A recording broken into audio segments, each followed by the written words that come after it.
Advertencia. Este programa, sus componentes y posibles invitados no tratan de expresar ideas políticas ni religiosas. En este programa solo divulgamos hechos históricos y relatamos leyendas sin ningún posicionamiento político, ni religioso, ni social.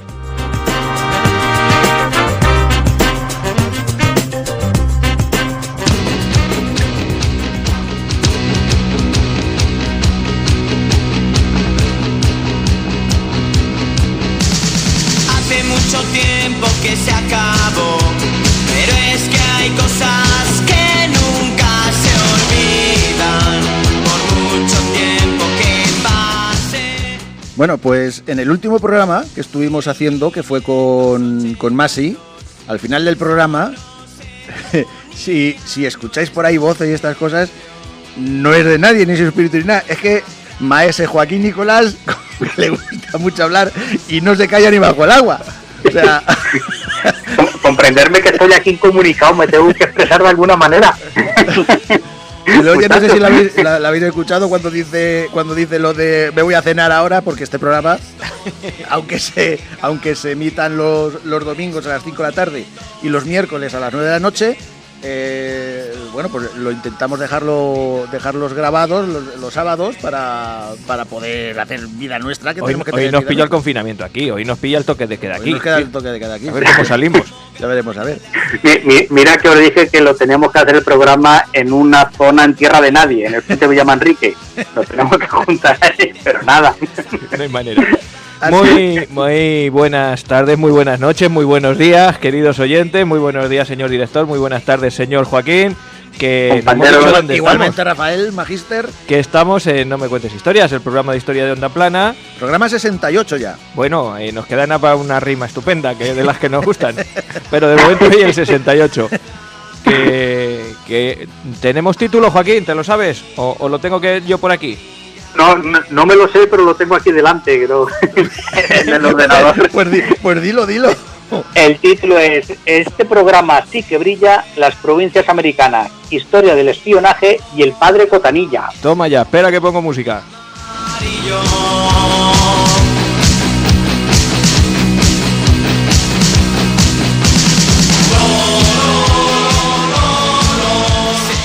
Te veo con la frente despejada hoy, Rafa. Joa. Llevo un rato así calándome, una hora antes de que vinierais aquí con los rulos, la permanente, ahí, los bucles, estas cosas. Te veo fundamental. Te veo distinto. Es que ha dicho la presidenta de Madrid, no sé si lo habéis oído esta tarde, que hasta que no le salga el flequillo a Joaquín no pueden venir los madrileños. Pero entonces... Hasta que las ranas se peinen con raya en medio, dice. Aquí estamos, chicos.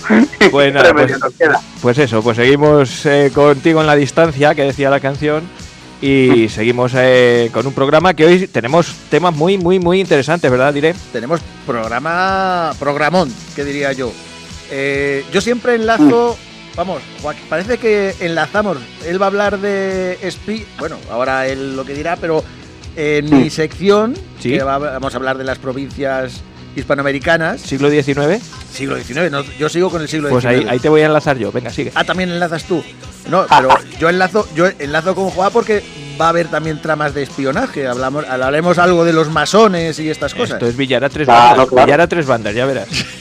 Y nada, pues la Perla Negra tratará de las provincias de Hispanoamérica que se perdieron en el siglo XIX. La independencia de esas provincias. Exactamente. Eso es. Y don Joaquín, usted... Pues yo voy a empezar unos cuantos programillas así salteados, como me gusta a mí, sobre la historia del espionaje.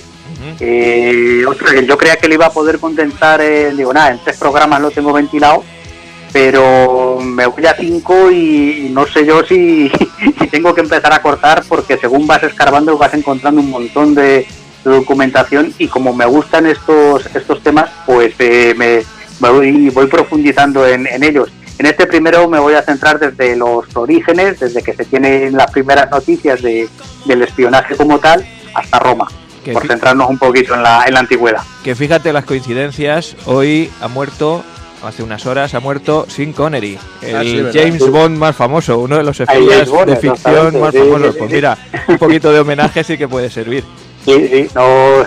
Sin haberlo hecho aposta, pero sí, un poquito de homenaje a la que dices, y que porque para mí es el James Bond, vamos, sí, es el primero con el que lo conocí yo. Bueno, pues yo os traigo, fijaros, enlazando con el siglo XIX, personaje absolutamente desconocido en Santa Cruz de la Zarza, aunque es santacrucero de nacimiento, que nació precisamente en 1818, es decir, en pleno siglo XIX. Es un jesuita que bueno, pues eso, que nació en Santa Cruz, que pronto se fue a estudiar a diversos sitios, que con las idas y venidas de la Compañía de Jesús de la Orden, con la supresión, la no supresión y tal, pasó alguna temporada que otra aquí en su pueblo, tuvo que refugiarse aquí, y que sobre todo anduvo por medio mundo, y lo más importante, lo escribió todo. Gracias a sus libros y a su biografía, pues conocemos muchas de las cosas que la orden de los jesuitas hicieron durante aquella época. Y es incluso un referente cuando se habla de la propia orden, cuando hay simposium sobre los jesuitas, es un referente los escritos de nuestro padre José Joaquín Cotanilla, de Santa Cruz de la Zarza. Así, lo dijiste el otro día en el Así final que del programa. Hoy os voy a descubrir esa figura. Muy bien. Vamos a ello. Vale.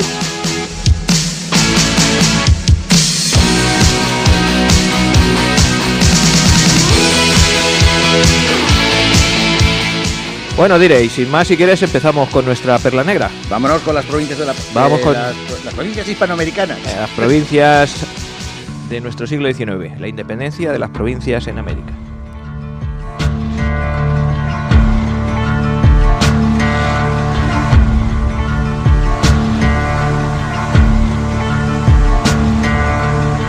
There ain't no grave can hold my body down. There ain't no grave can hold my...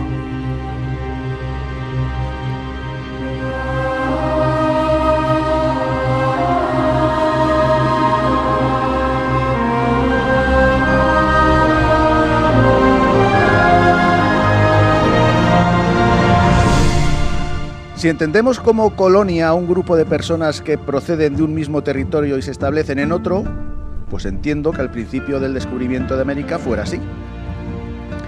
Si este mismo término lo utilizamos para nombrar al lugar donde se establecen estas personas y por extensión al territorio que es dominado por una potencia extranjera, pues sigo pensando que al principio fuera así. Pero la soberana castellana Isabel I la Católica ya dejó clara su postura cuando Colón llegó de las tierras nuevas descubiertas. Dejó claro que a todo el mundo que los indígenas fueran tratados como súbditos y no como esclavos. Tras 400 años con muchos errores y aciertos, esas colonias se convirtieron en provincias, con indios, mestizos y criollos tratados como españoles, con los mismos derechos y deberes que los españoles peninsulares.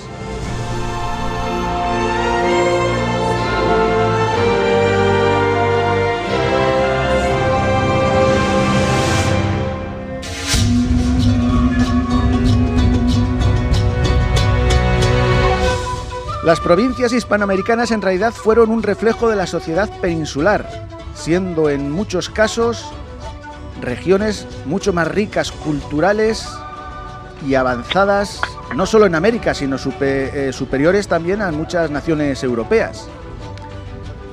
Pero entre 1810, en plena guerra de la independencia, en 1825, la mayor parte de las provincias hispanoamericanas se independizan.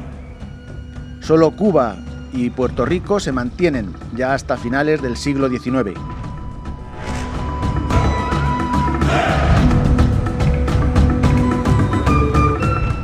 Se nos ha dicho que esta independencia fue causada por la opresión del Imperio Español, que fue una guerra de liberación, donde España tiranizaba, oprimía y ocupaba a los indígenas, a los indios. Pero es que no fue así. Los rebeldes, los separatistas, no fueron indios, ni las clases oprimidas. Fueron grupos dominantes de blancos criollos. A pesar de lo que se diga hoy, esta guerra de la independencia ni la hicieron los indios ni por la libertad de los indios. Fue una guerra clara de español contra español, una guerra civil alentada por intereses británicos y por una descomposición desde el interior del reino.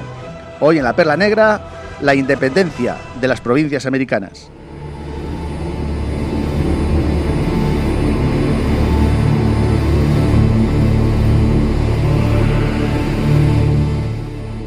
En 1805, en la batalla de Trafalgar, nos quedamos desconectados de estas provincias. Esta batalla nos dejó la flota inutilizada. Con la invasión napoleónica entre finales de 1807 y principios de 1808 y con el secuestro del rey, la España peninsular tuvo que organizarse para una defensa. Inglaterra nos dejó sin flota y Francia nos encerró dentro de la península, teniendo que concentrar las tropas aquí para defender lo nuestro y rechazar su sometimiento.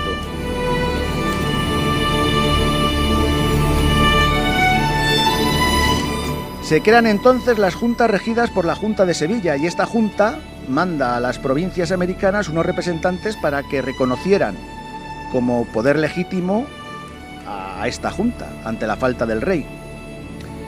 Y claro, llevan noticias malas de lo que estaba pasando aquí en la península. Y esto a ellos les importa, preocupan. Ya en 1809 se empieza a producir algunos levantamientos en las provincias por sospechas de que algunos líderes de los virreinatos son afrancesados. Estos levantamientos también son originados porque también se cree que la Junta de Sevilla está tomando decisiones que desfavorecen a las provincias hispanoamericanas. Y hay violencia, y hay enfrentamientos para sofocar estas revueltas.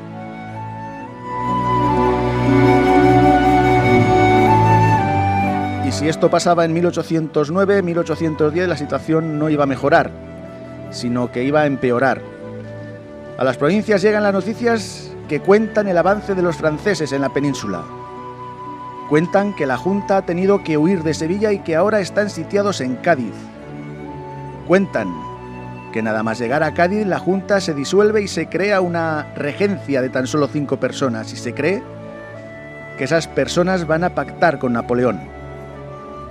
Ven que la España de al otro lado del Atlántico ya no existe.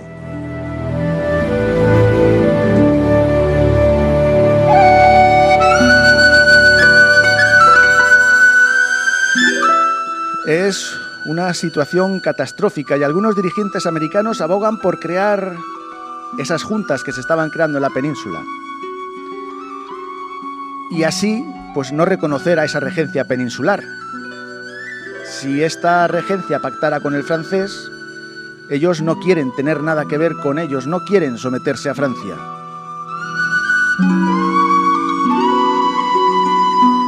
México, Caracas, Buenos Aires y Santa Fe de Bogotá crean sus juntas y expulsan a los virreyes de allí. Ante estos movimientos, pues hay otros dirigentes, pues que piensan que ya hay un orden establecido en Hispanoamérica, que ya hay virreyes y que no hay nada que tocar, sino que aguantar así. Tenemos entonces que esa regencia en la península no reconoce a estas juntas. Y estas juntas creadas en América pues no reconocen a la regencia peninsular. La llama del conflicto empieza a prender en Hispanoamérica y el que va a avivar esta llama va a ser el mismo que en esos momentos nos está ayudando en nuestra guerra de la independencia contra Napoleón: Inglaterra.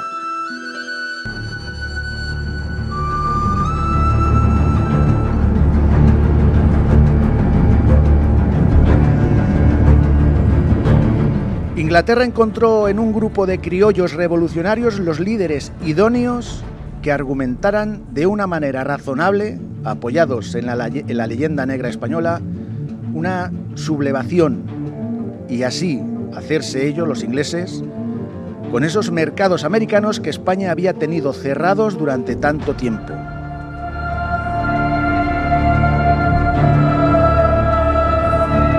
El principal protagonista de esta rebelión fue Francisco de Miranda, conocido como el Precursor. Este Francisco de Miranda era un criollo, nacido en Caracas, en Venezuela, en 1750. Fue un militar español que luchó contra los ingleses en la batalla de Pensacola para reconquistar la Florida en 1781. De aquí pasó a Jamaica como espía y después a La Habana, donde unos asuntos feos con el contrabando hacen que sea arrestado por las autoridades españolas.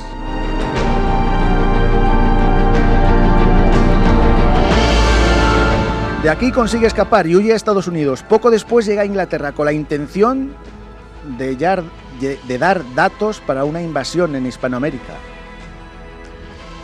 Este tema lo dejo un poco aparcado porque en la Revolución Francesa de 1789 participa y lo hace a favor de los revolucionarios.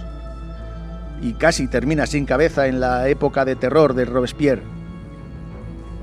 Terminada esta época, vuelve a Inglaterra, donde los ingleses le conceden una pensión, igual que a otros agentes criollos que andaban por aquellos lares. Y se establece en Londres, en una magnífica mansión de lujo a la cual la llama punto fijo para la independencia y libertades del continente colombiano, por donde pasaron casi todos los nombres que posteriormente participarían en la independencia hispanoamericana. Simón Bolívar, José de San Martín. Este José de San Martín estuvo aquí en la Guerra de las Naranjas, en la batalla de Bailén, luchando contra los franceses. Orellana, O'Higgins, casi todos, si no todos, masones. La masonería es una organización secreta que fue un instrumento en esta Inglaterra, pues, de interés político y económicos que involucraron a estos futuros líderes de la independencia hispanoamericana. En 1805 el precursor, como se le conoce en la historia, con el apoyo inglés, trató de desembarcar ya en Venezuela. Es en 1805, mientras que en Trafalgar se estaban desangrando nuestra flota y nuestro Churruca. En 1806 propició la invasión por los británicos de Buenos Aires y Montevideo. En 1807, en Cádiz, en España, funda su propia logia masónica, que pretendía que esta logia masónica dependía de Londres. Se llegan a contar con 40 miembros que debían jurar la independencia de Hispanoamérica.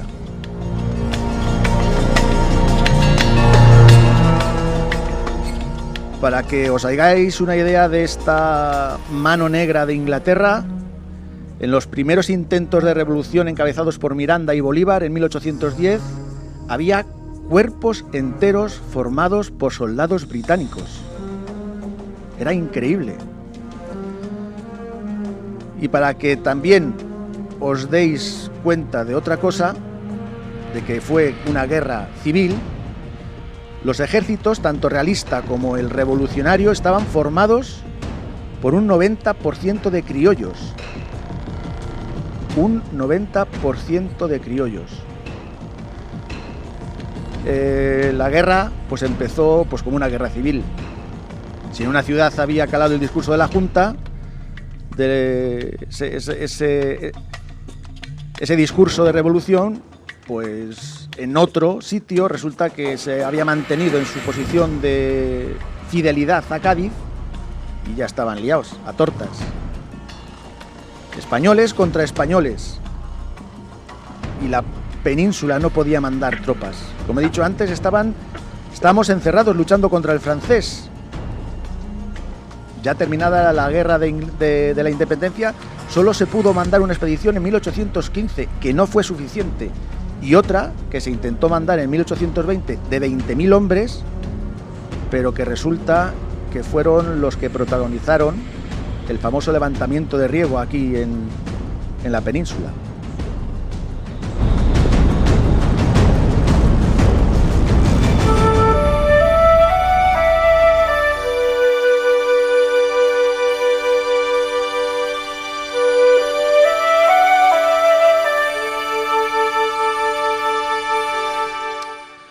...15 años de guerra civil, donde fueron cayendo provincia por provincia y donde se perdieron 1,5 millones de vidas humanas, más muchos recursos económicos.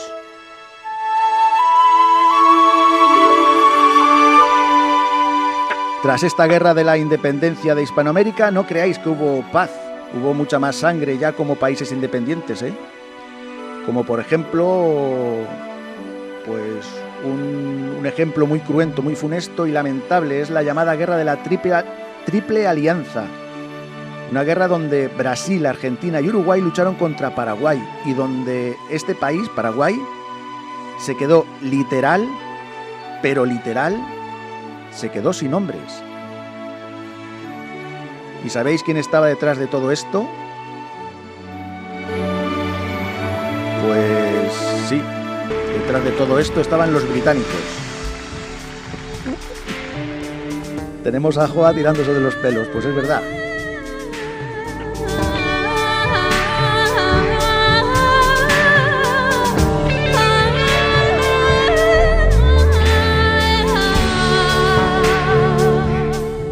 España había sido un gran imperio y en este siglo XIX estamos viendo su destrucción. Mi querida España, esta España viva, esta España muerta. De tu santa siesta ahora te despiertan versos de poeta. Finalmente, y tras mucho perseguirlo, nuestros dos grandes enemigos nos habían desnudado y azotado hasta abrirnos llagas. Como veis, Godoy lo tenía muy difícil elegir el aliado cuando eran los dos los que nos querían golpear. Las dos grandes potencias estaban deseando ver decaer a España para repartirse así sus despojos. Inglaterra fue la que salió ganando.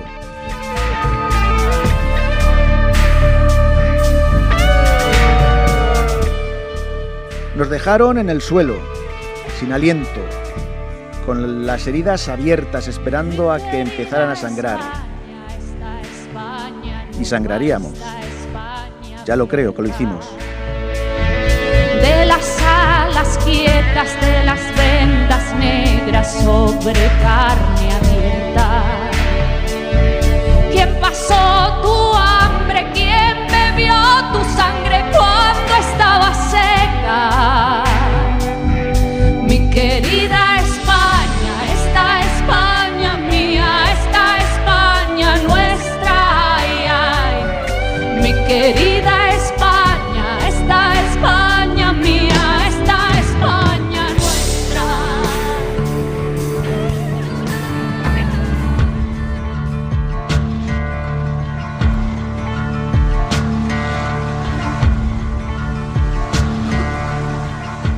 Yo en esto, Joaquín, encuentro siempre un factor común. Los desencadenantes, mejor dicho, los desencadenadores de cualquier tipo de revolución independentista siempre salen de las entrañas del propio país, de la propia nación, ¿verdad? Sí, bueno, Juan. Sí, está claro. Lo primero, felicitarte, Pacheco, por el resumen tan bueno que has hecho de esos 10-20 años de la historia de España, porque es súper complicado con la cantidad de nombres y lo alejado que nos ha quedado siempre, porque nunca nos han contado realmente las guerras de independencia de América, y lo has resumido muy bien, muy clarito. Muchas gracias. Y a ver, es la que decías, el concepto hay que tenerlo claro. Era una guerra civil entre españoles, porque aquellas provincias, exactamente, eran provincias, no eran colonias, no tenían ningún estatus de colonia, no tenían el mismo estatus que tenía la India frente a Inglaterra. Tenían o las colonias americanas contra Inglaterra. Exactamente, o las colonias de Estados Unidos, del actual Estados Unidos con Inglaterra.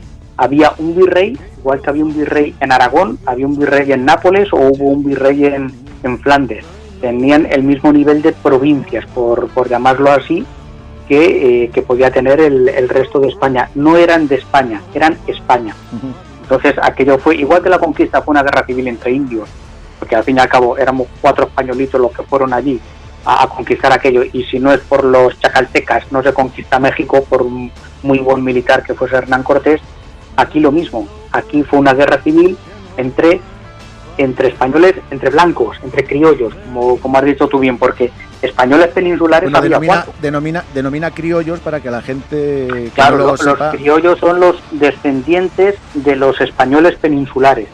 Tú, por ejemplo, eres un soldadito español y y te destinan, o eres un abogado y te cogen y te destinan a Cuba, o te destinan a la Intendencia de Buenos Aires, y tú llegas como peninsular. Tus hijos, tú conoces a una oriunda de allí, te coges, te casas con ella, tus hijos ya son criollos, ya dejan de ser españoles peninsulares. La siguiente generación ya son españoles peninsulares porque tú te has quedado allí, no era tanta la gente que iba y venía cruzando el mar. Entonces, españoles peninsulares realmente no había tantos. Tropas españolas peninsulares había muy poquitas. Un 1%. Muy poquitas. Un 1%. Los datos Claro, que yo he muy podido pocos. contrastar, un 1% de peninsulares había. Los criollos son esos descendientes de los españoles, fue entre ellos, entre los que hubo pues la guerra, los que querían seguir siendo, mantenerse leales a España, y los que preferían la independencia. Es eso, no es ninguna guerra de el ejército opresor español frente al pueblo venezolano. No, mira, el indio venezolano prefería a España al control de los criollos. Lo que pasa es que el indio venezolano ni pinchaba ni cortaba, ni el venezolano, ni el peruano, ni el mexicano, ni pinchaba ni cortaba.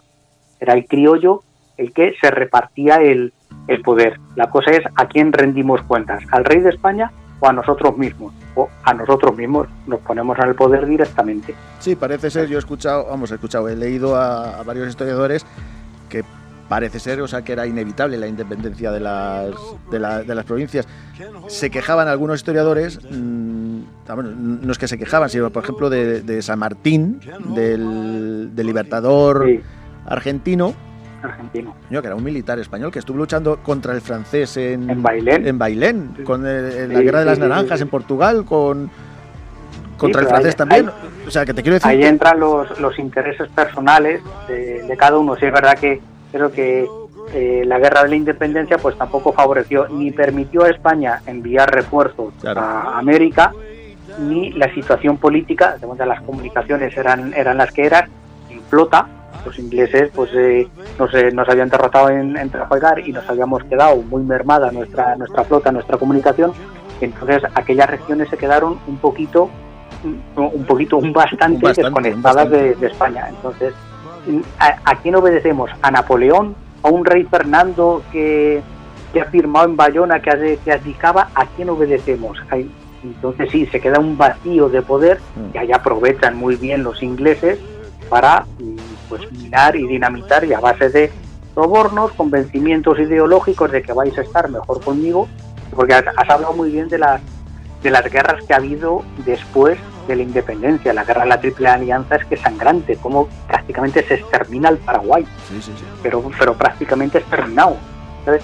Pero no solamente las guerras, es que la deuda económica de Hispanoamérica arranca de esos años, no de los años del virreinato español, no, de los años posteriores a la independencia. Los ingleses llegaban, lo primero que hacían era ir al Tesoro de Buenos Aires, al Tesoro de Lima, y llevárselo, literalmente llevarse el oro. Y cuando las autoridades decían, ahora me tienes que pedir un crédito para pagarme toda la ayuda militar que te he dado, San Martín Bolívar, es ahí donde arranca la deuda. Yo me llevo el oro y luego te robo la cartera, ¿sabes? Y te digo que me pidas un crédito. Es ahí de donde arrancan los gravísimos problemas de los países hispanoamericanos con las deudas tan enormes que tienen, porque han estado controlados a partir de ese momento.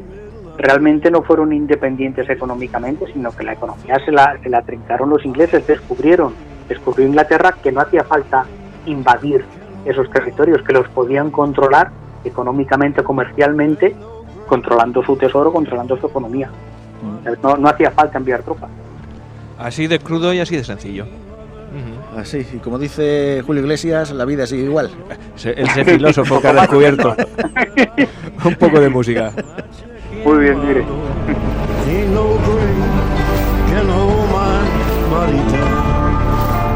Y voy a aprovechar para recordaros que hemos tenemos un programilla nuevo que se llama No me cuentes biografías. ¿Os ¿Sí? acordáis de él, no?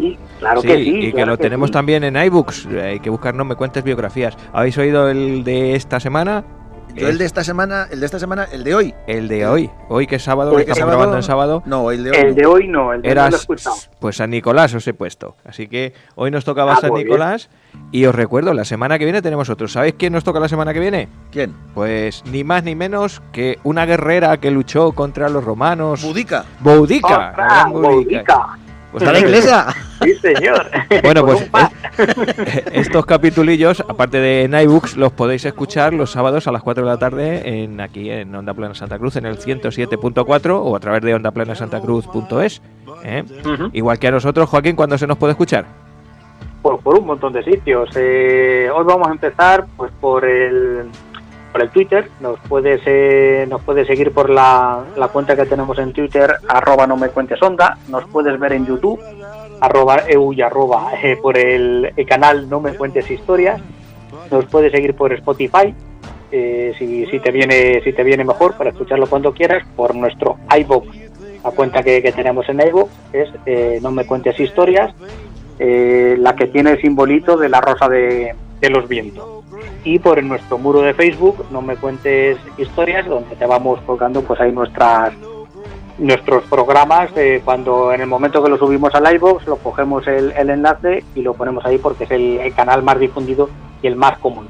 Aparte, después de escucharnos en directo, para el que no pueda, pues lo más cómodo es descargártelo y escucharlo cuando te venga. Pues muy bien, pues todos esos sitios. Os he dicho que hoy iba a descubrir un personaje santacrucero absolutamente desconocido para la mayoría de la gente, para la mayoría de los santacruceros. Ni siquiera Maxi, que estuvo la semana pasada con nosotros, y fijaros que Maxi sabe, lo Ya conocía. te digo. Porque ocurre una cosa. Bueno, os voy a poner un poquito de música y entramos. Esperad. Además que hoy he cambiado un poquito y hoy os voy a poner cosillas de piano, mira.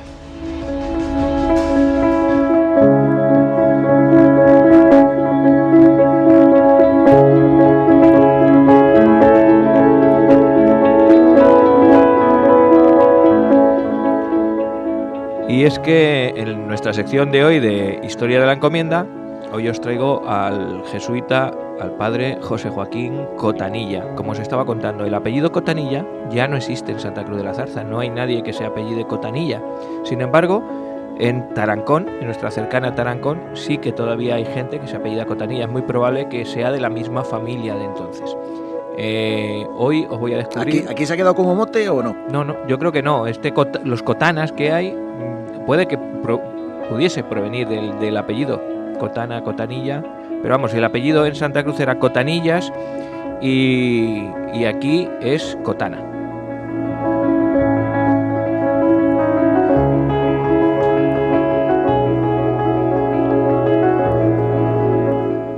Bueno, pues como os decía, y empiezo. En el número 14 de una publicación que se llamaba La Ilustración Católica, que apareció el 15 de mayo de 1887, o sea, siglo XIX, por ahí decía yo que os iba a enganchar o me iba a arrimar a lo que tú estás contando. En las necrológicas dice: ha fallecido recientemente en Madrid el reverendo padre José Joaquín Cotanilla, de la Compañía de Jesús.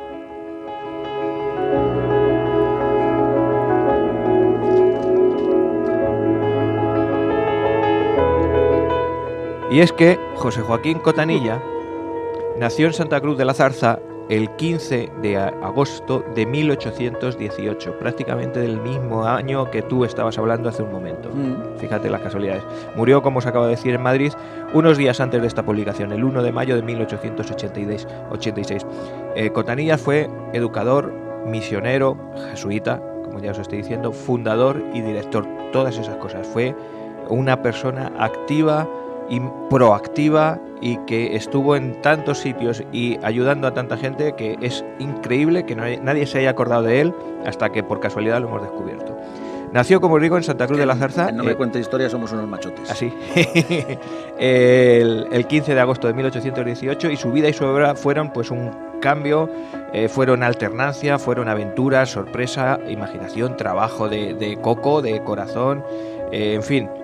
Como ahora os voy a relatar dónde estuvo y qué es lo que hizo, y veréis que es sorprendente. Cotanilla entró en la Compañía de Jesús el 23 de febrero de 1834, en el Colegio Imperial de la calle Toledo, en Madrid. Allí, en esta época, 1834, presenció los disturbios revolucionarios y la matanza de frailes del 17 de julio de ese año. Estamos en pleno follón, y esto lo dejó reflejado luego en su diario autobiográfico. Cotanilla, como la compañía se suprimió en España el 4 de junio de 1835, pasó a vivir en casas particulares en Madrid, hasta que fue enviado en 1837 al Colegio de Melun, en Saboya, en Francia. Allí, en Francia, cursó filosofía e hizo magisterio, las dos cosas. Estudió después retórica en Nubels, en Bélgica, o sea que estuvo también en Bélgica, entre 1843 y 1844, y teología en Valls, entre 1844 y 1847. Al final fue ordenado sacerdote el 29 de septiembre de 1845 en Vallespres-le-Puy, que esto está en el Alto Loira, en Francia.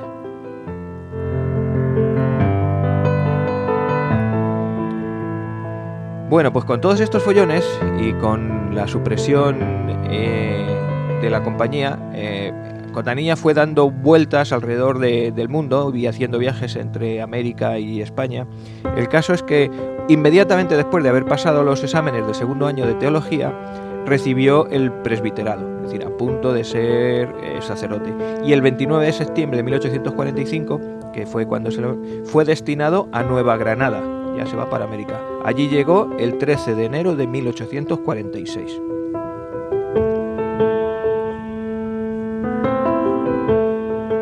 Allí se presentó, pues eso, como operario, como misionero, y luego ya después como fundador.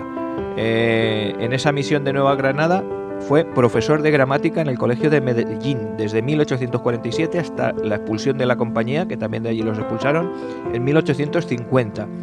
Desde allí pasó a Kingston, a Jamaica. Allí todos los desterrados de Colombia fundaron el colegio con el apoyo de los jesuitas ingleses que estaban allí. En mayo de 1852 formó parte del grupo de 4 jesuitas enviados a Guatemala para hacerse cargo de su seminario, invitados por el propio arzobispo. Así que Cotanilla poco a poco se fue haciendo un hombre pues experimentado, intrépido, buen organizador, buen gestor. Es decir, un tío que controlaba la situación a pesar de las dificultades donde estaba.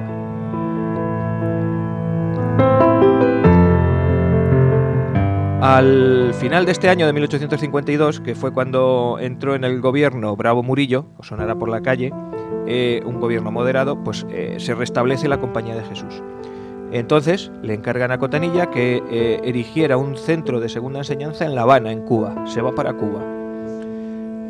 No le costó mucho adaptarse a lo que estaba sucediendo en el momento, y en 1854, apenas 2 años después, en el antiguo convento de belenistas, funda lo que le habían encargado, y se pasó a llamar entonces Real Colegio de Belén. Pero como vuelve a haber cambios políticos, pues Cotanilla se tiene que marchar por segunda vez a Colombia. Se restablece la Compañía de Jesús en 1858 y allí ocupa el cargo de vicerrector de Medellín, hasta la expulsión, que vuelven a expulsarlos en 1861. Vuelve otra vez a Cuba y allí es director espiritual del Seminario Diocesano de La Habana. Además de visitar cárceles y hospitales, comparte amistad, fijaros, con San Antonio María Claret y con el arzobispo de Santiago, y Juan de la Cruz Moreno Maisonave, que fue después cardenal primado de España. En diciembre de 1861, y de esto os hablaré un poquito más amplio después, con 2 jesuitas más, se va a Santo Domingo, mientras estudiaba la petición del gobierno de encargarse de la educación de la recién recuperada colonia española. Allí, Cotanilla, que se iba hacia una España nada silenciosa, que una revolución grande, se encuentra con que en España la famosa Gloriosa de 1868, se lleva otra vez por delante a la compañía y la devuelve por decreto. Enseguida otra vez, en el 12 de octubre, vuelve otra vez a estar funcionando. Es decir, hay cambios tan radicales y tan brutales que se tiene que ir adaptando sobre la marcha. El caso es que en 1867 Cotanilla ya había regresado otra vez a España, y entonces residía en el puerto de Santa María, está en Andalucía. en un noviciado de Hospicio de Misiones, y allí se establece, de allí salta, se establece en Madrid, porque otra vez la compañía vuelve a ser disuelta, y entonces aparece como disperso y enseguida como superior de uno de los grupos de coetus de dispersos, entre 1870 y 1874. Está un poco, pues eso, clandestino. En el clima de tolerancia que introduce la Constitución de 1876, Cotanilla pasa a la residencia de la calle San Vicente de Madrid, y allí fue superior desde 1874 hasta 1880. Allí, en esa residencia, la noche del 30 de abril al 1 de mayo, nuestros mayos, muere. Aparece muerto por la mañana, sentado en su mesa, con una vela encendida y un libro abierto.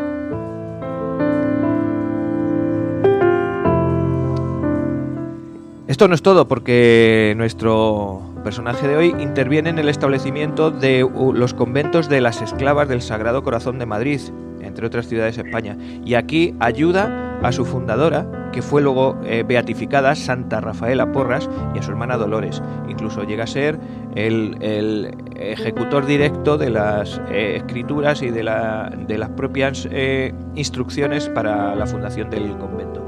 Además, bajo su inspiración se funda, fijaros, esto es lo de, claro, estamos en el siglo XIX, son liberales, la zona ilustrada, la vida ilustrada, pues todo para los pobres, pero sin los pobres, pero él consigue fundar una combativa asociación que se llama Asociación de Señoras Católicas, que se dedican a promocionar escuelas en los barrios pobres, y él mismo las dirige en 1871. A su manera, Cotanilla hace una revolución inversa.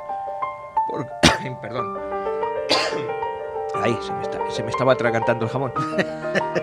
Consigue dinero y sin hacer ruido está ayudando a gente que es muy pobre con el dinero de gente que es muy rica. Así, pues, por ejemplo, en la instalación de los hermanos de las escuelas cristianas de España en 1878, pues también interviene. Exiliados en Francia por los decretos de Ferry de 1880. Por último, pues también Cotanilla levanta muchas obras a pobres y desplazados con el dinero de estos ricos.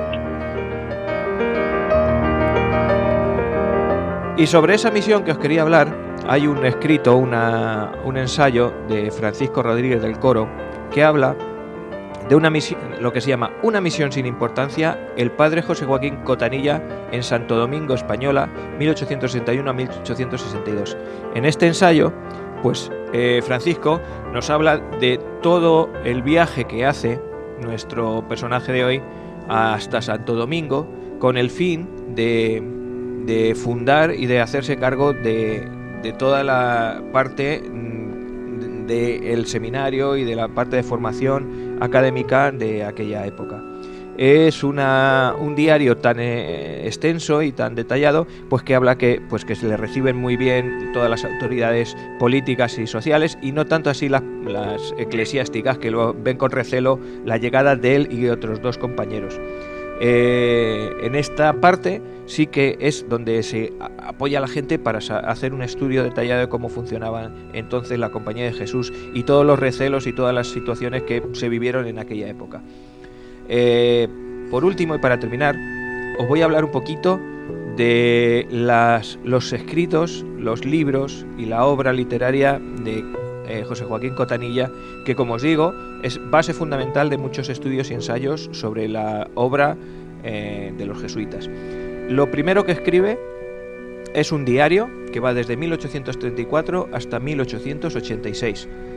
Hay una introducción larga sobre su ingreso en la compañía, y el diario se inicia realmente en 1847.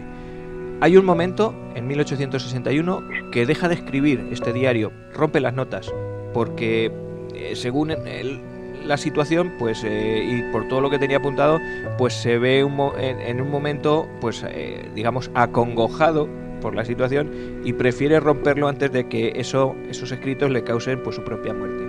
El caso es que luego retoma este diario, que llega hasta 1866. También tiene otros escritos sobre la historia de la misión colombiana de la Compañía de Jesús. lo que hicieron en Jamaica, en Ecuador, en Guatemala, en Cuba, en México, en Perú, en todos los sitios, y luego cuando fueron desterrados de Nueva Granada también, en 1850, también. De todo esto hay muchas partes que no las toca porque no estuvo él directamente, pero solo toca pues la parte de Jamaica y de Ecuador y de Nueva Granada, que es lo que digo, pues, porque en otros no estaba directamente, pero los nombra también. Más escritos: expulsión de los jesuitas de la América Española en 1767, la vida de la beata Margarita de Alacoque, la unión católica o médula de la planta mestiza y de sus frutos dados en España. Aquí tiene simpatías integristas y bueno, recopila documentos importantes sobre la peregrinación nacional a Roma en 1882. Y entonces habla, porque también viajó por Europa, de su viaje a Italia, en el 6º libro, mi viaje a París de un mes, y por último, en el centenario de Murillo, 1882, también empieza a contar esta historia. Este último libro está inacabado, es el que le pilló cuando murió. Así que nuestro querido santacrucero de hoy, el padre Cotanilla, es pues ni más ni menos que eso, un personaje que nosotros no conocíamos y sin embargo un impulsor directo de obras que han ayudado, pues en muchos casos, como os decía al final, a gente con pocos recursos, gracias a sacar dinero a gente con muchos recursos. Un ilustrado de la época, pero sobre todo un hombre de acción, un hombre que estuvo en muchos sitios.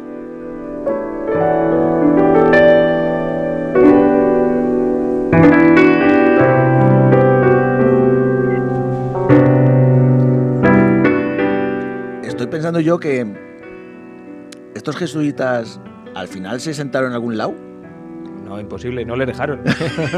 Porque es que el Van y primero, vienen los hombres. desde Carlos III con el botín aquel de Esquilache, y empezaron que sí, para allá, para acá, para allá, para acá, pero de todas las maneras es lo que estamos hablando, el periodo tan convulso de este siglo XIX de España, lo que hace que este hombre vaya para acá, para allá, para allá, para acá, para allá, para acá. Un hombre con muchas ideas, con mucho carácter, con muchas, además con mucha visión organizadora y gestora, que fue, pues eso, ofreciéndose y haciendo su labor allá donde le enviaban, que seguramente que en algunos sitios pudo hacer más de lo que hizo porque no tenía más medios. Y yo lo que más me sorprende es lo desconocido que ha sido para nosotros, que no ha sido cualquier cosa, no ha sido un fraile que ha pasado 25 años en un convento y se ha muerto. No. Este hombre estuvo al lado de gente que ha sido santificada, beatificada, y organizó, lo pasó mal y sin embargo, pues nada, ahí está. Sí, no le tiene que ser a lo mejor que la familia desapareciera o se fuera de Santa Cruz y por eso no quedó constancia en el tiempo de su labor, porque si no es una pena que no hayamos sabido nada hasta ahora de él, y una gran labor la que está haciendo Rafa de rescatar del olvido a gente... y nueva llamada al ayuntamiento a pedir otra rotonda. Hace falta otra rotonda. Hombre, la verdad es que es desconocido para nosotros aquí en Santa Cruz, pero sin embargo, como he repetido varias veces y quiero incidir en ello, hay mucha gente que se ha basado en sus escritos para hablar de la Compañía de Jesús. Ha habido simposios en Italia donde se ha hecho referencia expresa a su obra escrita, porque hay un detalle, sobre todo en sus diarios, un detalle inmenso de cómo funcionaba la Compañía de Jesús, qué se hizo con ella, cuáles fueron los problemas que tuvieron y sobre todo, pues mira, este ensayo del que hablo sobre el viaje a Santo Domingo, pues habla muy a las claras de cómo fue recibido de una manera muy fría por las autoridades eclesiásticas, de cómo las autoridades políticas y sociales lo recibieron bien a los tres padres, de lo mal que lo pasaron durante el viaje porque dormían en la cubierta, a la intemperie y casi no pudieron ni llegar, y de cómo eran la iglesia que había entonces en aquella época, en aquellos sitios donde pues, las fiestas se juntaban, pues habla de las fiestas de Navidades donde había mucho cohete, mucho petardo, pero que la gente iba poquito a la iglesia. Es decir, que lo que nos está dando son referencias históricas, ya no solo suyas, sino de la vida que tenía alrededor, que es muy importante. Social. Vamos, que a la misa del gallo iban 2 y él. Sí, y los que iban luego después iban de fiesta, como Dios manda, con su ron, con sus petardos. Como Dios manda. Sí. Cuando estabas hablando, estaba bicheando aquí en el ordenador y es que aparece la biografía de este José Joaquín Cotanilla en la Real Academia de la Historia de España. Sí. Ahí no entra cualquiera. Ahí no es, vienen recogidas muchas biografías, pero que para que le demos dimensión de que hemos tenido un vecino muy importante, como decía Rafa, sí. Pues sí, la verdad es que las referencias que he hecho biográficas están casi todas basadas en esta biografía. Hay varias ahí en internet, hay varias, pero esta está muy bien expresada, muy bien resumida, con sus toques, pues eso, sus perfiles propios de la Academia de la Historia, pero sí que describe muy bien cómo fue la vida de este hombre. Y sí que, se me olvida decir, que en los periodos estos en los que tuvo que estar semiclandestino, estuvo aquí en su propio pueblo varias veces. O sea que no es una persona que naciese como cuando ya hablamos de Ricardo Morales, de Esteban Morales, que nació aquí y se fue y ya no supimos más. No, este hombre pasó por aquí, estuvo en Santa Cruz. No hay constancia en la calle que... No, aquí ya te digo, está absolutamente perdido. No hay nadie, no puedes hablar con nadie en este pueblo que diga, ¿te acuerdas de los Cotanillas? ¿O te acuerdas de un fraile que hubo? Oye, lo mismo en el archivo... En el archivo hay. Supongo que por lo menos la partida de nacimiento en algún sitio tiene que estar. ¿Qué menos? No. Bueno, pues este era nuestra próxima rotonda, ¿no, Joaquín? Además, tocayo tuyo, ya lo que le faltaba. Exactamente, sí, un tal Jorge Joaquín, muy bien.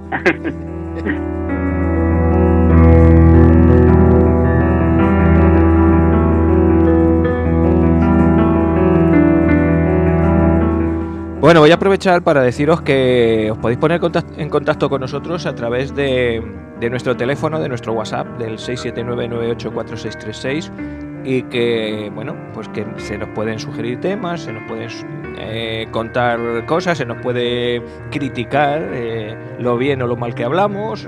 Pero siempre de buena fe. De buena, sí, a la buena fin. Constructivo. Y que también... pues se nos pueden sugerir, por ejemplo, en nuestras canciones con historia, que luego pondremos, pues si a alguien se le ocurre, como ocurrió la semana pasada, oye, pues a mí me gustaría que pusieses esta canción que tiene que ver con este poeta y con este autor, pues también se pueden hacer referencia a nosotros. Ese es el 679984636. ¿Te lo sabes ya? Ha pasado mucho tiempo desde aquella vez que tenías que mirar. Ah, sí, ya me lo he aprendido. Y al final se lo supo. Y que no me lo aprendí. Que nuestros oyentes lo saben y lo utilizan, que no os penséis que esto está ya... De todas maneras, tampoco decimos mucho este se lo sabe él, pero los teléfonos de la emisora y esto... Es que es muy difícil... Bueno, es difícil darlos, no, es muy fácil darlos, pero que es muy difícil que nos pillen con los teléfonos de la emisora porque los programas, al no ser absolutamente en directo, ¿para qué vas a llamar a la emisora si no vamos a estar?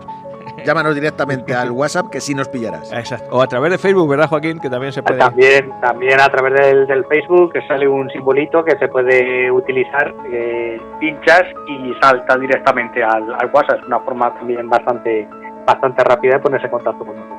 Bueno, pues si quieres, Joaquín, te pongo los tercios y vamos a contar una de espías. Ok, venga, vamos con ello.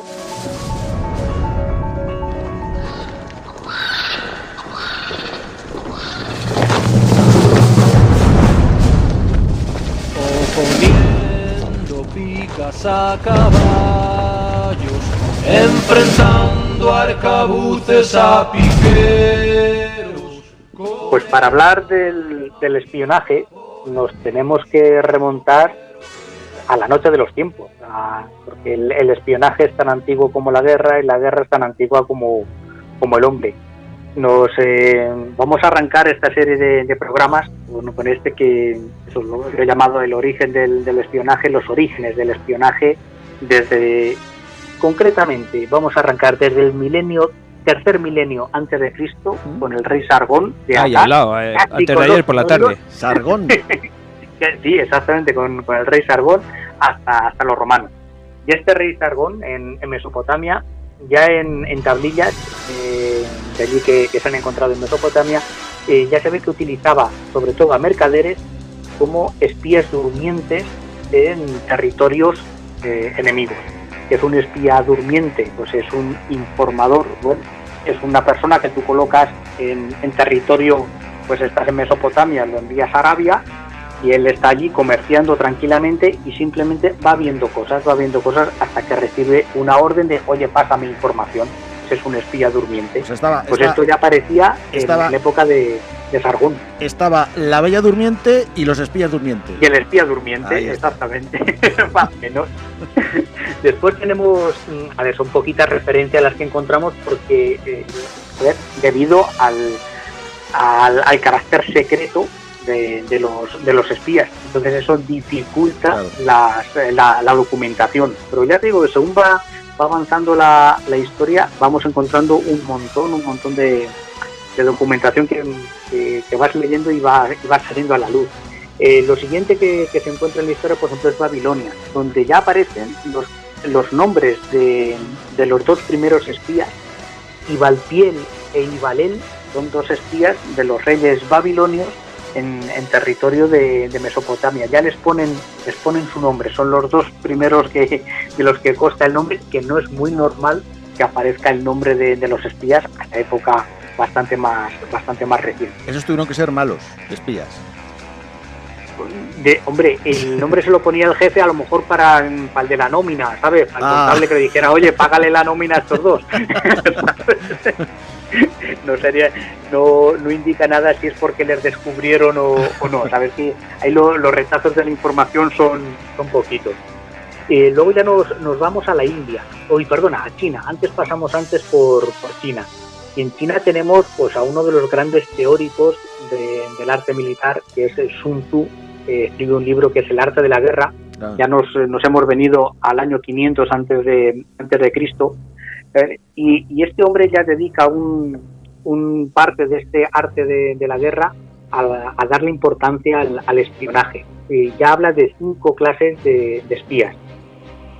Habla de espías nativos, que son los habitantes del país enemigo, por así decirlo. Pues el panadero de turno, que tú le contratas, le sobornas, te lo traes a tu lado para que trabaje para ti. Habla también de espías internos, que son los funcionarios. Digamos que es un escalón superior, porque estos ya tienen acceso a una información bastante más importante. Ya empieza a hablar de agentes dobles. En el siglo V a.C. ya se habla de los agentes dobles, de los espías del enemigo, que consigues que realmente trabajen para ti. Habla, este es un Tzu, de los espías liquidables, que son los que proporcionan, según él, son los que proporcionan datos falsos al enemigo. Digamos que es un espía doble que tú le controlas, con el que intoxicas de información falsa al contrario. Y esto se llama liquidable. Espía liquidable, sí, a mí también me ha sonado, digo, a ver, porque si le cogen los otros lo van a matar seguro. Claro, por eso será liquidable. ¿Sabes? Imagínate, entre China y los mongoles, ¿sabes? Pues un espía liquidable es el espía mongol, rey, y hace, o de cara a los mongoles parece que está trabajando para ellos, pero no, está trabajando para los chinos y les envía información falsa a los mongoles. Pues ese sería el espía liquidable. Y luego está el espía flotante, que es el correo, que simplemente lo que tiene la función de transmitir la información. En un tiempo donde no había WhatsApp, el envío de la información, el correo es muy importante. Lo veremos en todas las épocas, sobre todo en Roma, que se institucionaliza bastante más. Nos venimos para acá, pasamos de la India hasta China, y en China también aparece, y ese sí que no tenía ni remota idea, el Maquiavelo indio, Kautilya, con Y. Ya hemos llegado al siglo 3 antes de Cristo, al 4 antes de Cristo, el año 323.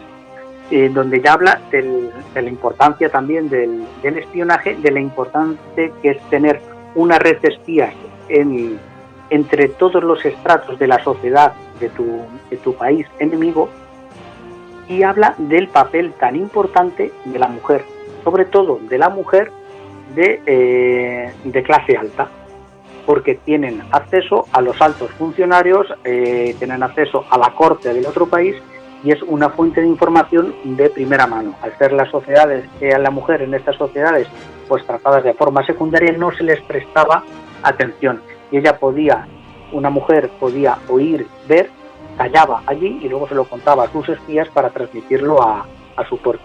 Me ha llamado mucho la atención la visión que tenía este hombre de la India, que es bastante moderna. La verdad es que enseguida se pusieron, entre China y la India, se pusieron los cimientos de lo que sería un espionaje un poquito más moderno.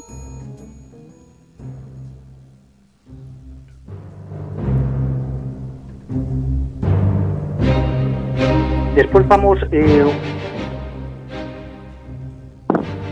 a tratar también un apartado que me ha sorprendido porque nunca lo había enfocado yo así: el espionaje en la Biblia. ¿En la Biblia? No, en la Biblia, sí. Yo también más o menos me quedé, yo creo que con esa cara cuando empecé aquí a bichear en internet. Espionaje en la Biblia, no me fastidies. Pues sí. Y dice, claro, es que tienes en el Antiguo Testamento, cuando Moisés salía del desierto, Yahvé le dijo que enviara a las 12 tribus de Canaán a príncipes para informarse de cómo eran los tribus de Canaán. Oye, eso se llama espionaje. ¿Ah, sí? Es verdad, es que no había sí, claro, yo nunca lo había enfocado, nunca lo había enfocado por ese, claro, y cuando van y ven que Jericó tiene unas murallas muy fuertes y tiene agricultura y trabajan no sé qué. Claro, esa es la labor del espía. No solamente es descubrir la fórmula de la Coca-Cola, no. También es esa labor de ver los puntos fuertes de las defensas. Tú te disfrazas de viajero, de mercader, y vas viendo, pues sí, ahí tienen 7 puertas, hay guardias en todas las puertas que entran a tal hora, que salen a tal hora los cambios de guardia. Esa es la labor del espionaje. Y eso ya se refleja en la Biblia. Y en la Biblia encontramos las primeras Mata-Hari. Mata-Hari es la mujer espía por antonomasia de la Primera Guerra Mundial. Sí. Pues la primera Mata-Hari, pues no sería Dalila, la de Sansón. Dalila es una farisea que seduce a Sansón, judío, israelita, por decirlo así, para que le diga sus secretos de su fuerza y poder acabar con él. Ese es un espía también. Le saca información. Oye, mira que esas cosas no habíamos... Yo no había caído en... Yo nunca lo había enfocado desde ese claro. punto, ¿sabes? Yo nunca lo digo, es verdad que en ese punto sí es una espía.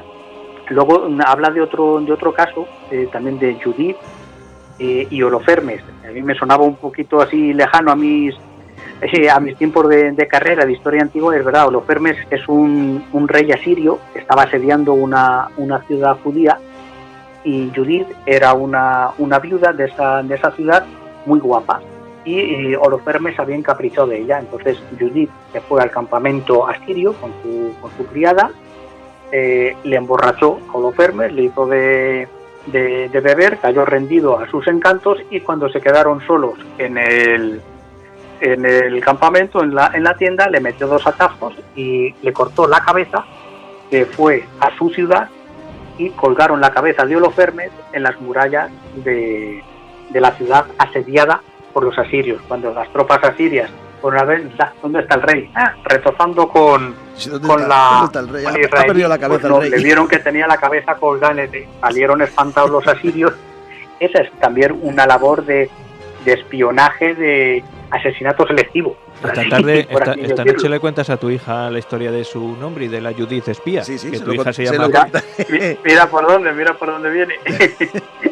Y luego alusiones, claro, que hay también en la Biblia, en el Nuevo Testamento, que esa sí no suena mal, pero yo nunca lo había enfocado por el lado del espionaje, de cómo Jesús y los primeros cristianos eran sometidos a vigilancia, y donde el mismo San Pablo habla de los falsos hermanos.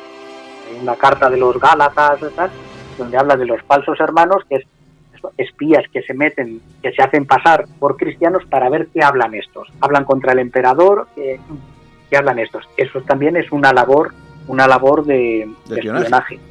Vamos, espera que tomo un poquito de aire, que te pongo una musiquilla y cambiamos. Vale.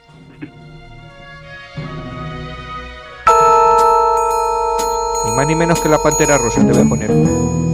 Qué bueno.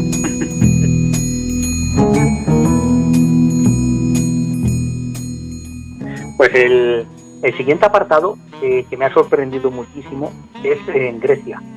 Grecia, la verdad es que yo esperaba que fuese Roma la leche del espionaje con sus legiones y más, y me ha sorprendido muchísimo Grecia. En Grecia, nos podemos remontar a la Ilíada, donde ya Néstor, el griego, ya pedía voluntarios para raptar a algún troyano, darle una mano de mantequilla y cantara por donde se podía entrar a la muralla. Eso también es labor de espionaje, hemos dicho con otras palabras, con eufemismos. Está muy bien. El símil es curioso, cuando menos. Está muy bien lo de la mano de mantequilla. Luego tenemos en Grecia, claro, es que tienes lo que es el padre de la historia, es Heródoto, que escribió 9 libros de historia de aquel momento, y ahí ya se puede extraer muchísima información de lo que es el espionaje. Me he centrado mucho en lo que es la parte que más nos mola, que más conocemos, lo que es la parte, por ejemplo, de las Termópilas, de Leónidas y Jerjes, o de Alejandro Magno.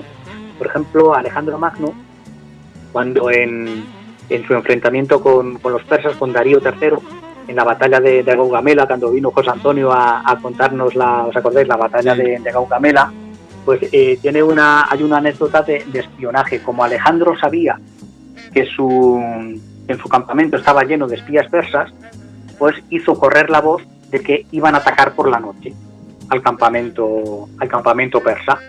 Entonces los persas se pasaron toda la noche en vela esperando el ataque griego, y los griegos estaban durmiendo plácidamente.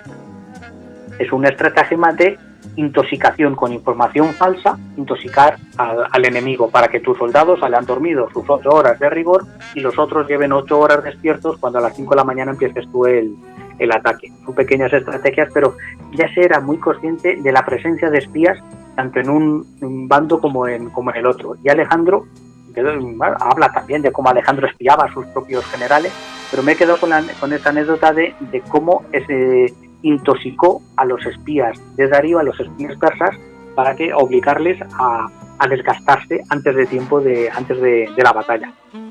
En cuanto a Leónidas, en las Termópilas hay una anécdota también que Jerjes, que claro, en la película de 300 es historia, no es historia, es una película basada en un cómic.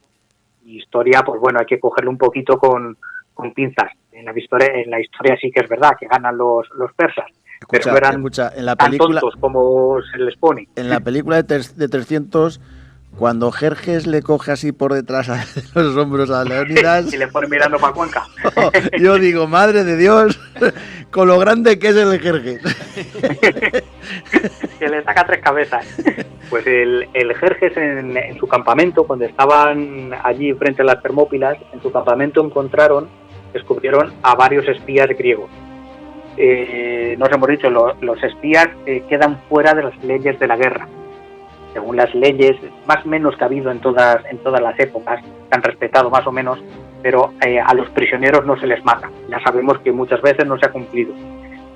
Con los espías siempre se ha hecho lo mismo, matarles. El espía queda fuera de las leyes de la guerra. Por ejemplo, si tú te pones el uniforme, estás en guerra con Inglaterra y tú te pones el uniforme inglés y atacas a los ingleses, no tienen obligación de respetarte, de tratarte como un prisionero, porque estás utilizando tu uniforme, estás rompiendo las leyes de la guerra. El espía rompe esas leyes. El espía sabe que su estado le va a dejar abandonado, porque no quiere saber, porque es así. Porque al espía se le lleva por delante. Pues Jerjes no mató a esos espías. Lo que hizo fue dejarles que andaran tranquilamente por su campamento y que vieran todo y que husmearan todo, para que vieran la grandeza, la fuerza del enorme ejército que había concentrado allí Jerjes, para que cuando volvieran al campamento griego dijeran: ataros los machos y vámonos de aquí, viene, porque allí la que se nos viene encima. Era una labor, pues igual que Alejandro era una labor de desinformación, esta era una labor de cuéntales que no se engañen, que no estamos aquí 4 pelagatos, que hemos venido, se calcula en las fuentes griegas, tirando por lo bajo, porque también la guerra, la batalla de las Termópilas, nosotros tenemos las fuentes desde el lado griego, no existen fuentes desde el lado persa, de momento no se han encontrado. Entonces siempre dices, serán exageraciones los números que ponen los griegos para magnificar el enemigo contra el que han combatido. Sí. Pues si nos cogemos a la cifra más baja, serían 200.000 hombres. Es una barbaridad. Para la época. Los griegos hablaban de 2 millones, ¿no? Eso ya sí que no tiene por dónde cogerlo, pero 200.000 ya es un número enorme, y es la cifra más baja, ya tengo que dan en este caso Heródoto, que se cree que sí es bastante, que puede ser fiable, porque Heródoto era griego pero no era espartano, y como sabemos que los griegos, atenienses, griegos y tebanos, se mascaban pero no se tragaban, sí. Se mascaban lo justo, pero no se tragaba ninguno, habían tenido 1000 guerras entre ellos. Este era taranconero, no era santacrucero. Exactamente, mejor símil, y si llegas a Sevilla Tomás ni te cuento. Entonces, sí se cree con mucho cariño a los taranconeros y a los villatueros. Con todo el cariño mucho cariño no les podía tener, entonces se cree que muy exagerado no era el número, que podría ser bastante fiable. Pues ya en esta época de Grecia ya salen las primeras técnicas y tácticas del espionaje. Una que no conocía yo el nombre, se llama la esteganografía, que es la ocultación del mensaje. Vaya palabra rara, es griega, grafía es letra, y estegano entiendo yo que será ocultar. Y es que cuando iba Jerjes camino de las Termópilas, se llevó a un expulsado que habían echado de Esparta, un tal Demarato de Esparta, lo habían condenado al ostracismo. Al ostracismo es que te expulsan de tu ciudad por un delito que has cometido. Ostracismo viene de que la ceremonia era ponerse todos de espaldas a ese condenado y tirar una ostra hacia atrás. Por eso se llama ostracismo. Entonces a este hombre le habían expulsado de Esparta y se había ido, se había cogido, se había cruzado el mar Egeo y se había ido con los persas. Este Demarato, a pesar de que le habían expulsado sus paisanos espartanos, todavía le quedaba algo de amor a su tierra. Y entonces, bueno, advertir a Jerjes, a ver, que son poquitos, pero no te los comas de vista, que estos han atado bien los machos ahí en las Termópilas y no creas que los vas a quitar así como así. Y luego cogió y envió un aviso a los griegos, a sus espartanos, a Leónidas. Le cogió y le envió unas tablas. Antes se cogía, en aquella época se escribía sobre una tabla de madera, se pasaba una capa de cera y se escribía sobre esa cera. Pues lo que hizo Demarato fue ocultar el mensaje. ¿Cómo lo ocultó? Cogió la tabla de madera, talló la tabla de madera y le puso la cera por encima. Y se le envió tal cual a Leónidas, al rey espartano. Y Leónidas no cambia. Bueno, ¿y este para qué me envía? ¿Para qué te envía esto? Vamos a ver, si está un mensaje en blanco. ¿Esto qué quiere decir? La mujer de Leónidas, Gorgo, fue la que pensó y descubrió dónde venía el mensaje. Quitó la cera y descubrió que el mensaje venía en esas tablillas. Se dice que detrás de un gran hombre siempre hay una gran mujer, ¿no? Exactamente, que Gorgo era más lista que los que hablaban de los espartanos, del mérito que tenían en una época tan machista, ¿sabes? Pues como ellos trataban bastante mejor a sus mujeres, la tenían en un rol social bastante más alto. Está no sé si era con esta Gorgo, o que yo creo que sí, que era con esta, cuando otro griego le decía, pero ¿cómo es que vosotras mandáis sobre los hombres?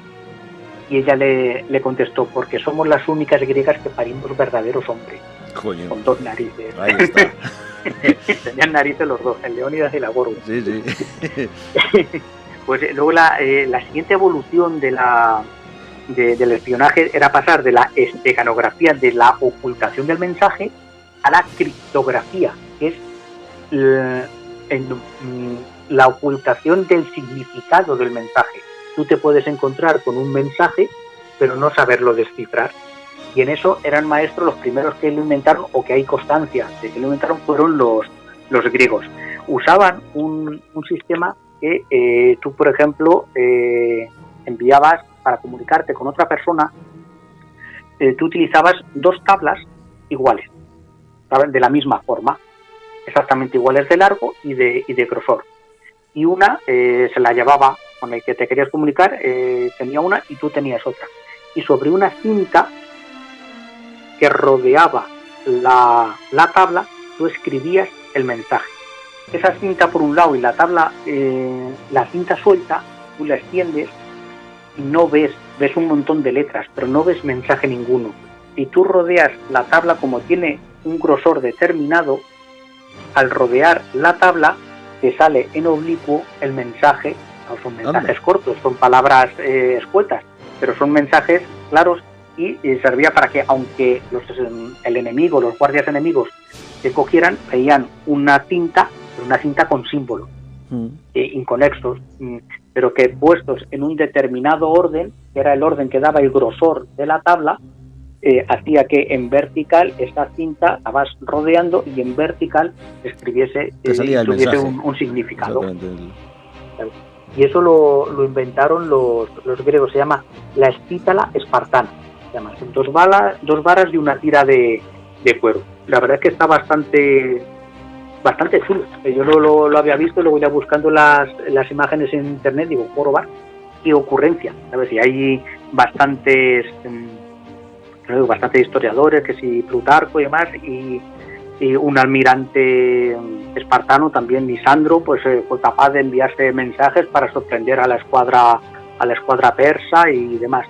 Y lo único ya que comentar, ya terminando las Termópilas de Leónidas, cómo fue traicionado por uno de los suyos, que esa también es la labor del espionaje, conseguir que alguien traicione a los de su bando. Como se llamaba Efialteso, lo que en la película sale el Lisiao, el jorobado aquel, exactamente, que es el que enseña a los persas el paso a través de las montañas para rodear el paso de las Termópilas y poder cercar a los griegos. Entonces es la parte que más me ha gustado a mí de esto del espionaje, que más me ha sorprendido, la de técnicas que tenían y ya la abundancia de información. He cortado no sé cuántas anécdotas y no sé cuántas historias. Oye, escucha, toma un poco de aire, Venga. ¿Qué vamos? ¿Con Roma? Ponme musiquilla, chacho. Espera, ¿sí? ¿Va con Roma? Sí. Pues Gladiator, ¿no? Venga, Gladiator, toma.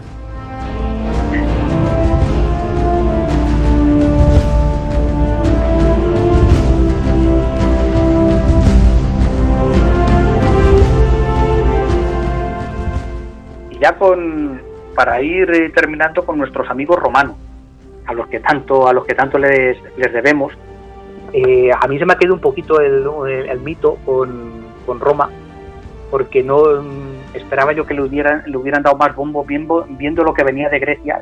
Los romanos van a ser la leche. Pues tampoco fueron tantos, se basaban más en el poder militar de sus legiones que tanto en el espionaje. Hay que esperar a la época de César y Pompeyo, a finales de la República, a principio del Imperio, para empezar a ver una organización de espías. Antes no se fomentaba dentro del ejército, dentro del Estado romano, la labor de espionaje, y fue una carencia que tuvo Roma a lo largo de toda su historia, que como característica común a todo el periodo imperial es que el espionaje estaba más orientado hacia adentro que hacia afuera. Se espiaba más a ver si se me van a sublevar los hispanos o la familia tal, a ver si me va a querer quitar de emperador, a que espiar a los bárbaros de la Germania o a los persas del otro lado del desierto. Es una carencia, por así decirlo, que tuvo Roma, o una característica de su espionaje. Es Augusto, en el siglo I, el primero que realmente profesionaliza la red de espionajes y de contrainteligencia. Utiliza 2 tipos de espías, los exploradores y los especuladores, Los exploradores, a mí se me venía a la cabeza, pues claro, las películas del oeste, los exploradores que iban delante del 7º de caballería leyendo las huellas de los indios han estado aquí o no han estado aquí. Esos eran los exploradores. Es una labor realmente de avanzadilla de ejército, no tanto de espionaje, que lo es, pero es más de avanzadilla de ejército. Los especuladores sí eran más mensajeros, porque Augusto desarrolló muchísimo la red viaria de Roma. Para eso servían también las vías, las calzadas romanas, para facilitar la comunicación entre los distintos puestos con Roma. Esa red de comunicaciones, Augusto consiguió hacer pues un servicio estatal de mensajería, un cursus publicus, que se llamaba el servicio de mensajería, que es la base del espionaje, tenía su nombre. Cursus publicus. Cursus publicus. En latín, sí, se llamaba el servicio de espionaje inicial, por así decirlo, que instauró Augusto. De ahí lo de Picus Magnificus. Se sale un magíster por aquí, ahora llegamos. Hay el siguiente emperador que le dio una vuelta al tema fue Domiciano, que ya creó los frumentari. Los frumentari realmente eran los soldados que se encargaban de la logística de las legiones.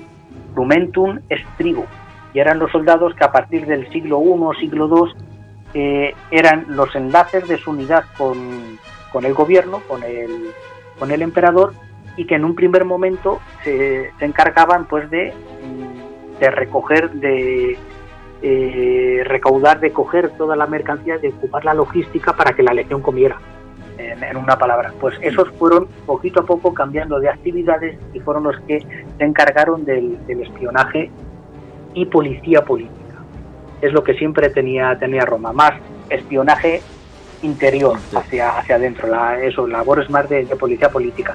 Tenían un prefecto del pretorio y estaban acuartelados en la castra praetoria con los pretorianos, con lo que era la guardia pretoriana del emperador, con todo lo que eso significa. Estaban al lado de los que defendían al emperador, es decir, más labor interna, y no tanto en el Danubio a ver si venían los germanos o no venían los germanos, los hunos o quien fuera.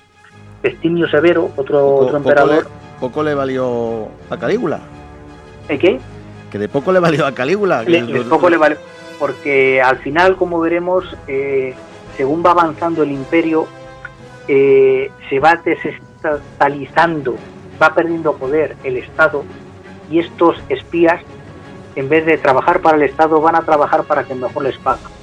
Y es el rico de turno. La gens, que llama la gens es el grupo de gente, las familias, las grandes familias patricias, cada uno tenía su servicio de espionaje. Festimio Severo, yo creo que fue de los últimos que le dio una vuelta al tema con los frumentari, lo que es el Alto Imperio. Ahí hay una novela de Santiago Posteguillo, Yo Julia, muy buena en este aspecto. Yo fui donde primero vi a estos frumentari. Como Festimio Severo los utiliza, y se ve la labor que tienen de quitar y poner emperadores, porque son realmente los que controlan los bajos fondos del poder y queman la casa del senador que se oponía a lo que fuera, o matan a fulano. Son los bajos fondos, las cloacas del Estado, por decirlo. Es una expresión que suena mucho últimamente. Sí. ¿Sabes? Pues con esto ya llegamos al siglo III, que es siglo III después de Cristo. Es una crisis enorme que tiene el Imperio Romano. Estos frumentari desaparecen con diversas reformas que hacen Diocleciano y Constantino, los siguientes emperadores. Diocleciano los quita y pone a otro. Quita los frumentari y pone los agentes in rebus. Por lo visto, vamos de mal en peor. Si unos eran malos, corruptos, que se venden al mejor postor, pues estos acabarían igual. Pero eran necesarios, eran un mal necesario para el emperador, y acabaron sobreviviendo a los ostrogodos. Todo esto nos estamos hablando de que aguantaron tranquilamente 3-4 siglos, igual que los visigodos vinieron a España. Sí. En Italia se quedaron sus primos hermanos, que eran los ostrogodos. Pues hasta esa época aguantaron estos agentes in rebus, que eran espías que se encargaban pues de hacer un poquito de todo, de controlar los caminos, las posadas, servicios de correos, controlando en un primer momento a cristianos, luego a ladrones, eso, más labor de policía política que propiamente espionaje del enemigo. Lo tenemos muy claro en la gran derrota romana, una de las mayores derrotas romanas a manos de enemigos exteriores, quitando a Aníbal, que es la del bosque de Teutoburgo. Sí. Teutoburgo, que está en Alemania, en la actual Alemania. Las 3 legiones romanas cruzaron el Rin y bueno, cuando ya estaban de vuelta, pues el servicio de espionaje, estos lo que hemos llamado antes los exploradores, los especuladores, le informaron al general Varo, el general romano que llevaba esas 3 divisiones, que se estaba organizando una confederación de pueblos germanos que les querían dar un susto, que incluso parte de sus tropas les iban a traicionar, que había traidores dentro de las tropas auxiliares que llevaban las legiones romanas. Y este Varo no supo leer esa información, no le hizo caso a esa información, no le daba valor. Entonces, en el bosque de Teutoburgo fueron pasando 3 legiones por un valle enorme, tenían que ir casi en fila india prácticamente, y allí durante una semana los germanos se los cargaron. Exactamente, ha sido yo creo que la mayor derrota de las legiones romanas, ya os digo, fuera de Aníbal. Se cuenta también que los persas se aprovecharon mucho de esa carencia, de esa deficiencia de los romanos en el espionaje, intoxicándoles con mucha información falsa, ¿sabes?, para evitar que las legiones romanas de Extremo Oriente, las que tenían en Siria, avanzaran más hacia el corazón del imperio persa, porque al final es muy importante, sobre todo por un ejército organizado, conocer el territorio que tienes y al enemigo. Os digo que en lo que he estado mirando me ha sorprendido muchísimo Grecia, cómo fueron o cómo tenemos, a lo mejor también al ser los primeros historiadores, de donde quedan más fuentes antiguas, y hay un montón de anécdotas, de historias de este primer mundo del espionaje, que en sucesivos programas llevaremos a la Edad Media, al siglo de oro español y bueno, hasta donde me dé el tiempo. Más o menos. Muy bueno. Toma un poquito de aire, que te pongo música. Vale.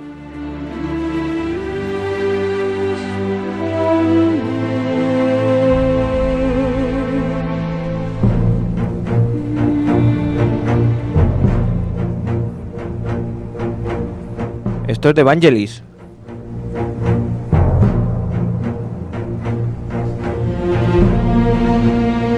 Bueno, ¿por dónde nos vas a llevar en los nuevos capítulos de espionaje? ¿Dónde vamos a llegar a parar?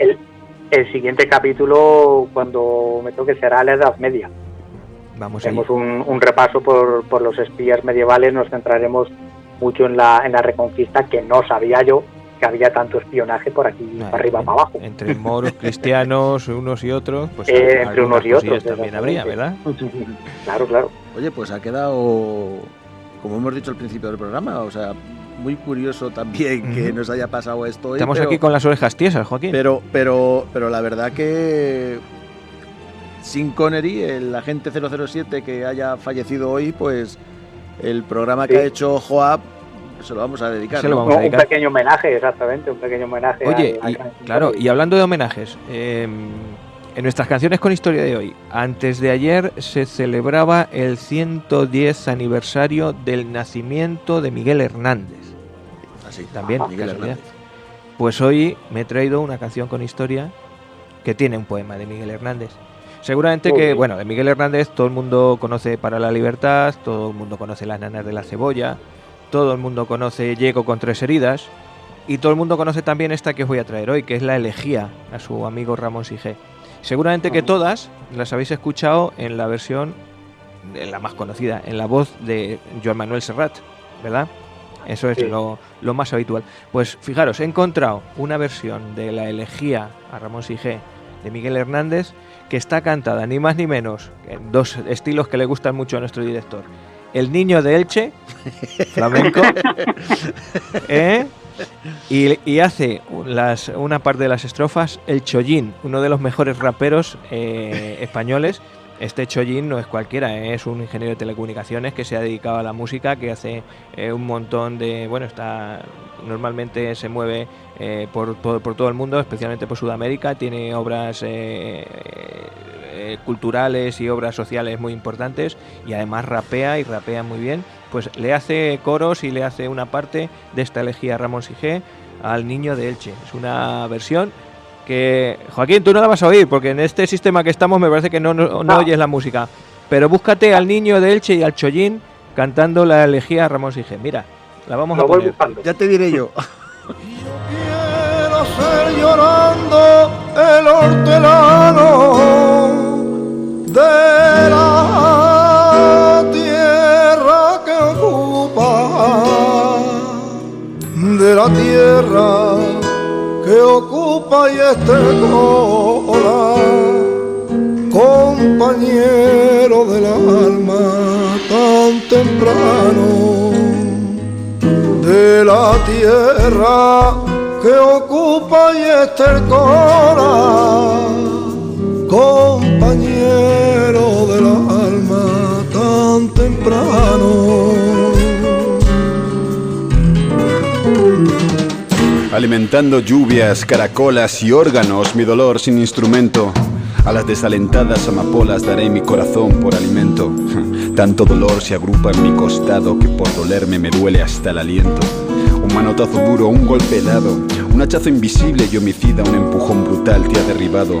No hay extensión más grande que mi herida. Lloro mi desventura y sus conjuntos y siento más tu muerte que mi vida. Ando sobre rastro de difunto y sin calor de nadie. La mezcla es explosiva, es decir, Miguel Hernández, flamenco y rap. Es explosiva, es explosiva. Yo no... Vamos a ver, a mí me lo pones así y lo escucho. Sí. Pero está bien, vamos. Hay que escucharla. Se pueden escuchar las tres cosas por separado y las tres cosas juntas. Es decir, tú escuchas recitada la elegía Ramón Sigé y es un poema que tiene que estar en todos los libros de literatura del mundo mundial.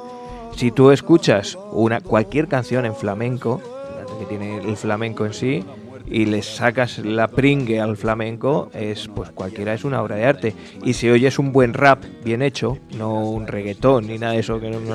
Alguien que reivindique a través de la palabra con una base musical, pues es también una obra de arte inmensa. Si juntamos esas tres cosas, pues salen cosas tan especiales como esto.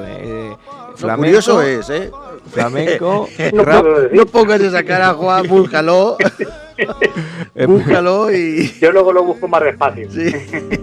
Quiero minar la tierra hasta encontrarte y yo besarte. Y si queréis vamos diciendo qué vamos a traer la semana que viene. Que estaremos igual, ¿no, Joaquín? ¿No tienes intención de venir por aquí, no? No tengo intención, no. Nada, me ha gustado mucho el foro en los madriles y por aquí me quedo.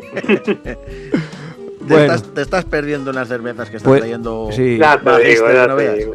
Pues, oye, pues desde allí, ¿qué nos mandas la semana que viene? Pues la semana que viene quería recuperar a un personaje que tenía yo ahí la espinita que se me había pasado la temporada pasada. Y es Ángel Sanz Briz, el Slinder español, el ángel de Budapest.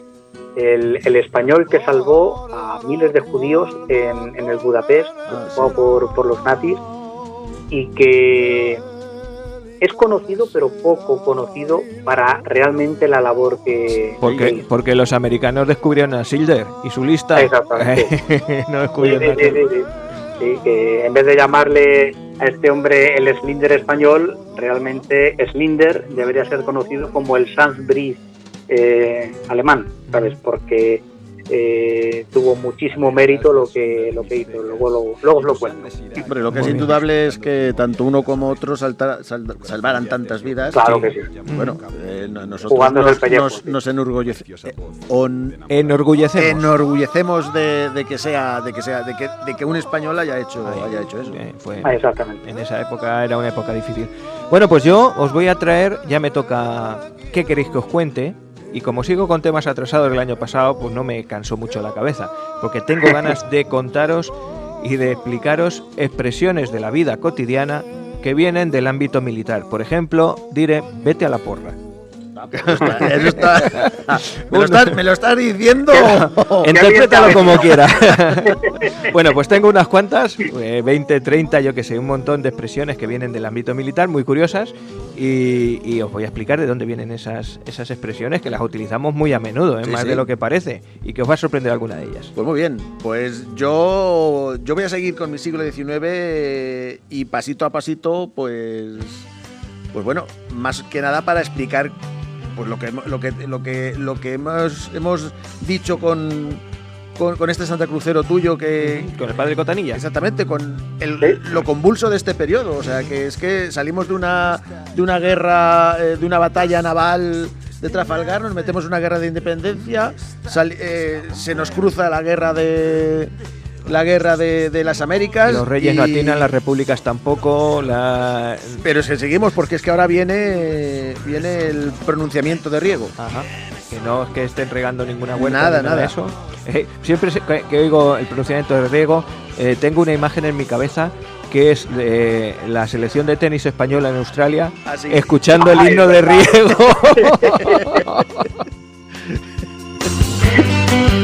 Para que veamos el nivel cultural que hay por ahí también. Sí, bueno, pues un australiano que puso en Google himno de España y salió, y salió el de riego. Sí. Pero bueno, también tiene su historia, ¿verdad? Que la vamos a... Y sale el paquito chocolatero, pues... Bueno, pues esta es la sintonía de despedida, así que... Pues me parece que ha quedado un programa bastante curiosete. 1 hora y media hemos estado por aquí, un ratillo. Y bueno, pues antes de que nos den el toque de queda, porque estamos grabando de noche, vamos a irnos a acostar y os esperamos la semana que viene. Programa 69, no os digo más. No me cuentes historias. En Onda Plana, Santa Cruz, 107.4. Don Juan, don Joaquín. Rafa, Joaquín. Rafa, Juan Carlos. Hasta luego. Hasta luego. Hasta la próxima. Más allá, y hay reencarnación.